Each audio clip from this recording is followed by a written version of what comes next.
Hi friends, అందరూ ఎలా ఉన్నారు? ఈరోజు ఈ న్యూస్లో బెట్టింగ్ యాప్ డౌన్లోడ్ చేస్తే ఫోన్ బ్లాక్, ఏపీ సర్కార్ కొత్త ప్లాన్.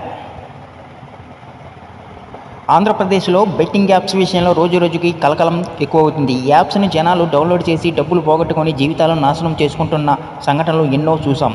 ఇప్పటికే రాష్ట్రంలో ఈ యాప్స్పై నిషేధం ఉన్నా చాలామంది దీన్ని పట్టించుకోకుండా రహస్యంగా వాడుతూనే ఉన్నారు. ఈ పరిస్థితిని చూసి ఏపీ సర్కారు ఇక ఊరుకోలేదని నిర్ణయించింది. అందుకే ఈ సంచలన నిర్ణయంతో ముందుకొచ్చింది. ఈ యాప్స్ డౌన్లోడ్ చేసిన వాళ్ళు మొబైల్ ఫోన్లో బ్లాక్ చేయడం. బెట్టింగ్ యాప్స్ను పూర్తిగా నిషేధించడం అంత సులభం కాదని ప్రభుత్వానికి తెలుసు. ఎందుకంటే ఈ యాప్స్ విదేశాల నుంచి నడుస్తుంటాయి. వాటిని కంట్రోల్ చేయడం రాష్ట్ర స్థాయిలో కష్టం. అందుకే ఏపీ సర్కారు ఓ కొత్త ఆలోచనతో ముందుకొచ్చింది. ఐటీ శాఖ సాయంతో ఓ ప్రత్యేక సాఫ్ట్వేర్ని రూపొందిస్తుంది. ఈ సాఫ్ట్వేర్ ద్వారా ఎవరైనా ఈ యాప్స్ను డౌన్లోడ్ చేస్తే వాళ్ళని ఫోన్లు వివరాలు ప్రభుత్వానికి చేరుకుపోతాయి.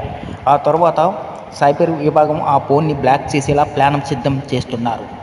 ఎందుకు కఠిన నిర్ణయం? ఈ యాప్స్ వల్ల యువత ఎంతగా నష్టపోతున్నారో అందరికీ తెలిసిందే. లక్షల్లో డబ్బు పోగొట్టుకోవడం, కుటుంబాలు రోడ్డున పడడం, కొందరు ఆత్మహత్యలు చేసుకోవడం సంఘటనలు రాష్ట్రంలో జరిగాయి. ఈ యాప్స్ను ప్రమోట్ చేసే వాళ్ళపై తెలంగాణ ప్రభుత్వం ఇప్పటికే కఠిన చర్యలు తీసుకుంటుంది. ఇప్పుడు ఏపీ సర్కార్ కూడా ఈ దిశగా అడుగులు వేస్తుంది. జనాలు ఈ యాప్స్ డౌన్లోడ్ చేయడానికి భయపడేలా చేయాలన్నది ప్రభుత్వం లక్ష్యం. ఐటీ శాఖ రూపొందిస్తున్న ఈ సాఫ్ట్వేర్ చాలా స్మార్ట్గా పనిచేస్తుందట. ఎవరైనా తమ ఫోన్లో ఈ యాప్స్ని ఇన్స్టాల్ చేయగానే ఆ ఫోన్ నంబరు, డివైస్ వివరాలు సైబర్ టీమ్కు అందుతాయి. ఆ తర్వాత ఆ ఫోన్ని బ్లాక్ చేసి ప్రక్రియ మొదలవుతుంది. ఈ ప్లాను అమలైతే ఈ యాప్స్ వాడాలనుకునే వాళ్ళు 2 సార్లు ఆలోచిస్తారని సర్కారు భావిస్తుంది. హోంశాఖ ఈ సాఫ్ట్వేర్ని త్వరగా రెడీ చేయమని ఐటీ శాఖను కోరిందని సమాచారం. ఇది నిజంగా వర్కౌట్ అవుతుందా?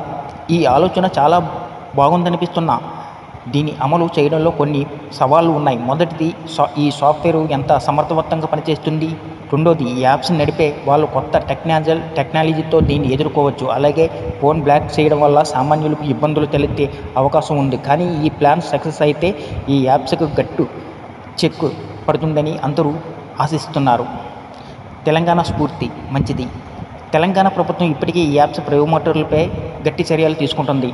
సెలబ్రిటీలు ఇన్ఫ్లు వచ్చినట్లుగా ఈ యాప్స్ను ప్రచారం చేస్తే కేసులు పెడుతూ వాళ్ళని విచారిస్తుంది. ఈ నేపథ్యంలో ఏపీ సర్కార్ కూడా తనదైన శైలిలో ఈ యాప్స్ను కట్టడి చేయాలని చూస్తుంది. 2 తెలుగు రాష్ట్రాలు ఈ విషయాల్లో కలిసి అడుగులు వేస్తే ఫలితాలు మరింత బాగుంటాయని నిపుణులు చెబుతున్నారు. ఈ వీడియోపై మీ అభిప్రాయం? ఈ యాప్స్ వల్ల జనాలు నష్టపోతున్నారనేది నిజం. దీన్ని అడ్డుకోవడానికి ఏపీ సర్కార్ తీసుకుంటున్న ఈ చర్య మీకు సరైనది అనిపిస్తుందా, లేక ఇంకో బెటర్ ప్లాన్ ఉందని ఫీల్ అవుతున్నారా? కామెంట్స్ బాక్స్లో మీ ఆలోచనలు చెప్పండి.